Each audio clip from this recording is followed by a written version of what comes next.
भगवान को प्राप्त करने के लिए बोले क्या करना होगा? संसार को पाने के लिए तो खूब मेहनत करनी पड़ती है। मान लीजिए आपको संसार में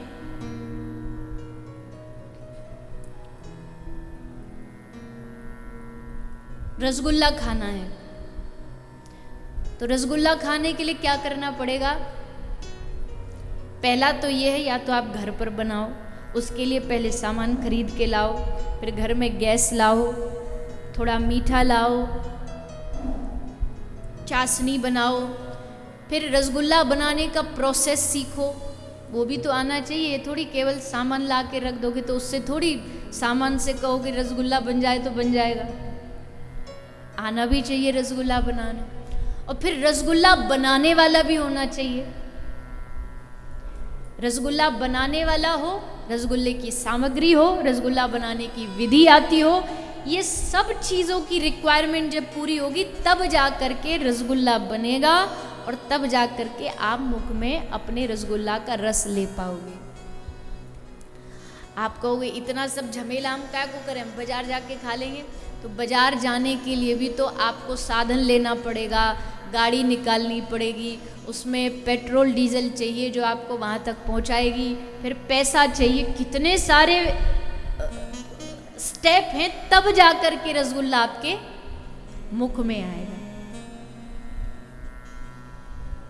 संसार की कोई वस्तु प्राप्ति हो तो उसमें ये सारा लंबा चौड़ा प्रोसेस लगता ही लगता है, लेकिन भगवत प्राप्ति के लिए बोले भगवत प्राप्ति बड़ी सहज है। ये कहने में थोड़ा सा अजीब लगेगा, पर रसगुल्ला से भी ज्यादा सहज है भगवान की प्राप्ति। उसमें कोई लंबा चौड़ा प्रोसेस नहीं, बस मन उनको दे करके, मन उनको समर्पित करके बस उनका चिंतन करो। चिंतन करने से भगवान मिल जाए। रसगुल्ले के चिंतन करने से रसगुल्ला नहीं मिलेगा, पर कृष्ण का चिंतन करने से कृष्ण मिल जाएगा। तो बता हुआ ना, संसारिक वस्तुओं से भी सहज है भगवत प्राप्ति, पर हम इसको इतना कठिन मानते कि भगवान तो मिल ही नहीं सकते, हम जैसे पापियों को तो मिलेंगे ही नहीं, हम जैसे अपराधियों को तो भगवान मिलेंगे। जब पहले से ही आपने ठान लिया कि आप अपराधियों पापियों भगवान मिलने, तो मिलने का तो कोई चांस ही नहीं बचा। फिर भगवान भी समझ गए कि इसने पहले से ही हार माने बैठा है। लेकिन मन में दृढ़ निश्चय, श्रद्धा हो, दृढ़ निश्चय हो कि नहीं कुछ भी हो जाए, उनकी प्राप्ति के लिए, कृष्ण चरणों की प्राप्ति के लिए कुछ भी करना पड़ेगा, हम करेंगे। जो जो अनिवार्य है भगवत प्राप्ति के लिए वो हम करेंगे। ये ठानना ही भक्ति का एकमात्र साधन बल है। अभी कमी बस इस दृढ़ निश्चय में है। आधे से लोगों को तो भरोसा ही नहीं कि इस जन्म में हमें भगवान मिल जाएंगे, इसलिए कोशिश ही नहीं करते। जैसे एक बहुत पुरानी कथा कई बार आपने सुनी होगी व्यासपीठ से। कोई एक भक्त, दो बैठे थे, नारद जी उनके पास आए। नारद जी से उन्होंने पूछा कि भगवान कब मिलेंगे, तो नारद जी पूछ के आ गए। नारद जी ने आके बताया कि जिस पेड़ के नीचे आप बैठे हो इसमें जितने पत्ते उतने जन्मों बाद मिलेंगे। तो एक ने तो वही हार मानी, एक पेड़ के पत्ते इतने जन्मों तक भजन करो तब ये मिले, इससे क्या फायदा, इससे अच्छा तो अपना घर जाओ, संसार व्यवहार निभाओ, बाल बच्चे की सेवा करो, वही काफी। दूसरा खुश होकर नाचने लगा। है तो दोनों ही, आए तो दोनों ही प्राप्त करने, पर एक ने हार मान ली कि नहीं इतने जन्म हमसे नहीं होगा, और दूसरा नाच रहा है। नारद जी ने कहा भाई साहब आप ठीक हो, दिमाग कहीं ऐसा तो नहीं सदमे में एकदम झटका लग गया हो दिमाग में और एकदम कुछ खुश हो रहे हो आप? भगवान इतने जन्मों बाद मिलेंगे, इसमें खुशी की बात क्या है? इस जन्म में मिलते तो खुशी की बात थी। पर उस भक्त ने नाचते नाचते कहा नारद जी ये जो गिनती वाला सिस्टम ये आप याद रखो, कितने पत्ते कितने जन्म ये आप गिनो, मुझे उससे कोई फर्क नहीं पड़ता। मुझे बस खुशी इस बात की है कि उन्होंने कम से कम कहा तो कि वो मुझे मिलेंगे, और इसी बात में मैं सारे जन्म खुशी खुशी न्यौछावर कर दूंगा कि एक दिन भगवान की प्राप्ति मुझे होने वाली है। बस इसी आशा में ठाकुर जी प्रकट हो गए, भगवान प्रकट हो। नारद जी को लगा ये तो हमारी बात भगवान ने झूठी साबित कर दी। तो भगवान ने कहा नहीं नहीं नारद, आपकी बात को झूठी साबित नहीं किया मैंने, मैं तो आज भी इसको इतने जन्मों बाद ही दर्शन दूंगा, पर आज मैं दर्शन देने नहीं आया, आज मैं ऐसे दृढ़ निश्चय भक्त का दर्शन करने आया हूं कि ऐसे भी भक्त होते हैं जिनका ये दृढ़ निश्चय होता है कि कभी भी मिले पर पीछा नहीं छोड़ेंगे। दृढ़ निश्चय बहुत आवश्यक है। तो हार नहीं माननी कभी भी। कोई आपको भक्ति में हार मानना थोड़ा जल्दी आसान है, क्योंकि भजन कर रहे हैं, माला कर रहे हैं, पर कुछ हो नहीं रहा। सुना है माला करते करते ऐसा हो जाता वैसा हो जाता, हमें तो कुछ हो नहीं रहा, वैसे सूखे की सूखे है, तो क्या हो गया। आशा नहीं छोड़िए, और जिससे प्रेम बढ़े ऐसी चीजों का प्रयास बढ़ा दीजिए। प्रयास तो करना पड़ेगा। भक्तों की सेवा बढ़ा दीजिए, क्योंकि एकमात्र भगवान की प्राप्ति का जो साधन मार्ग मिलेगा वो भक्तों की सेवा से मिलेगा। जितनी आप वैष्णव भक्तों की शरण ग्रहण कर लोगे, उतना ही ठाकुर जी आप पर कृपा आरंभ कर देंगे। इसमें कमी मत छोड़ो।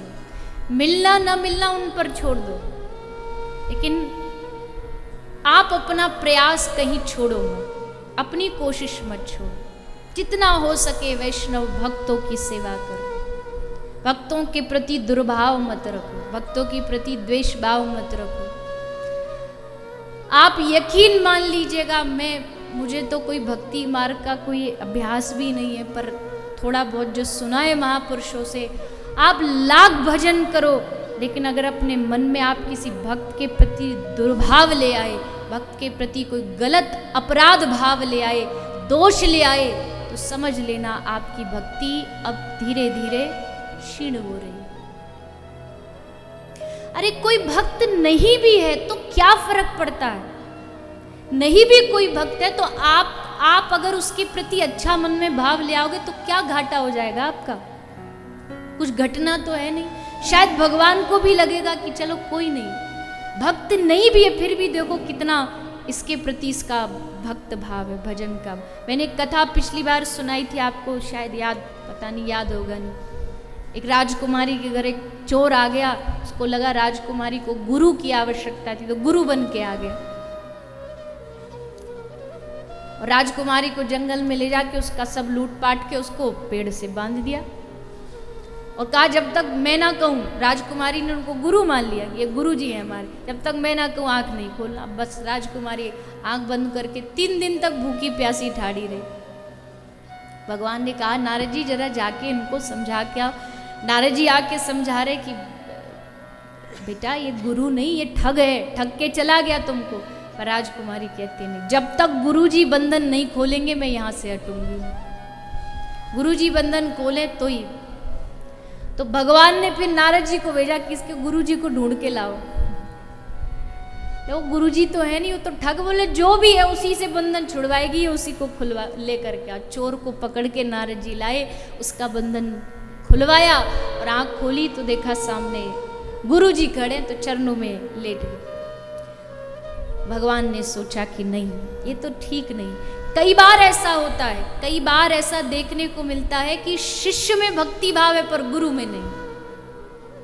लेकिन इससे होगा क्या, जब एक शिष्य का भजन इस स्थिति पर होगा ना, तो भगवान को भी लगेगा कि नहीं, इसके साथ धोखा हो रहा है। भगवान उसके गुरु का हृदय भी परिवर्तित कर देंगे, उसके हृदय में भी भक्ति का संचार कर देंगे शिष्य की कृपा से।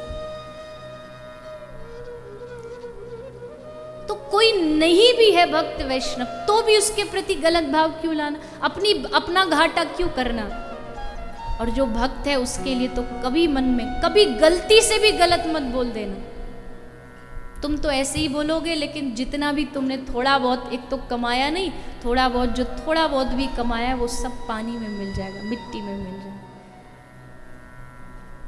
मैंने बहुत लोगों को देखा है। वैसे तो अपने आप को खूब भजनानंदी समझते हैं कि हम बड़े भजनानंदी हैं, हम बड़े नामनिष्ठ हैं, वैसे कोई साधु के प्रति, भक्तों के प्रति गलत बोल देंगे, गलत भाव रखेंगे। इससे बचिए, बड़ा भयानक अपराध है ये। भगवान की प्राप्ति करनी तो उनके जनों की शरण ग्रहण करिए, महापुरुषों की शरण ग्रहण करिए, और कोई रास्ता नहीं। मैंने तो जितना अनुभव किया है, मुझे नहीं पता मेरा ज्ञान कितना है, मैंने कितना पढ़ा, पता नहीं, शायद कुछ भी नहीं पढ़ा, पर जो पढ़ा है एक ही बात बुद्धि में आई है कि ये अपनी भक्ति, अपना भजन, ये सब हार जाओगे, वहाँ तक पहुँचते पहुँचते नहीं पहुँच पाओगे। बड़ा आसान है, किसी भक्त वैष्णव की शरण में चले जाओ, चरण पकड़ लो, छोड़ो मत, कुछ भी हो जाए छोड़ना मत। वो लाख आपको लताड़ दे, जा यहाँ से, मेरे पास कुछ नहीं है, क्या लेने आया मेरे पास तू, लाख तुमको भगाएं, अपमानित करें, तुमको उल्टा सीधा बोलें, लेकिन चरणों को मत छोड़ो, उनके चरणों को पकड़ लेना। चाहे प्राण निकल जाए, लेकिन हमारी श्रद्धा आपके चरणों से हटेगी। वो कहे कि तुझ में तो योग्यता ही नहीं है, तो कोई बात नहीं, अयोग्य हैं, पर हैं तुम्हारे चरणों में बैठे। एक क्षण लगेगा भगवान को अपना बनाने में। जिस दिन किसी भक्त की नजर पड़ गई ना, उसी दिन साक्षात श्री हरि की नजर हम पर पड़ जाएगी, दृष्टि तुरंत पड़ जाएगी। तो ये छोटी छोटे से विषय हैं आज के दिन। कृष्ण चरणार विंदों में बैठ के हमें बस इन्हीं को जानना, इन्हीं को सीखना है। चाहते कि नहीं चाहते कि श्री कृष्ण हमारे चित्त में बैठ जाए? चाहते कि चाहते हैं, इसलिए आप यहाँ बैठे। और अगर चाहते हो तो केवल चाहने से भी तो काम नहीं चलेगा, उसके लिए थोड़ा सा आप अपने प्रयासों को प्रबल करो, कोशिश, अपनी जो प्रयास है उनमें मजबूती लाओ। एक तरफ तो कह देंगे अरे जो होगा भगवत इच्छा से होगा, वो तो सही बात है, भगवत इच्छा से होगा, लेकिन भगवान भी तो देखते हैं कि थोड़ा बहुत परिश्रम कर रहा है कि नहीं कर रहा। भोजन के लिए तो कभी नहीं कहते कि जो होगा भगवान इच्छा से होगा, कमाने के लिए तो कभी नहीं कहते, वहां तो दिन रात लगा देते हैं मेहनत करने में, पैसा कमाने में। भजन की बात आए तो जो होगा भगवान जितना हमसे करवाना होगा करवा लेंगे। भगवान तो कब से है कि तुम करो, आप इच्छा प्रबल करो अपनी। पर ये इच्छा भी जागेगी कैसे? ये इच्छा भी तभी जागेगी जब किसी सद्गुरु की कृपा हो जाएगी, किसी महापुरुष का संग मिल जाएगा, वो आपके मन में इच्छा जागृत कर देंगे।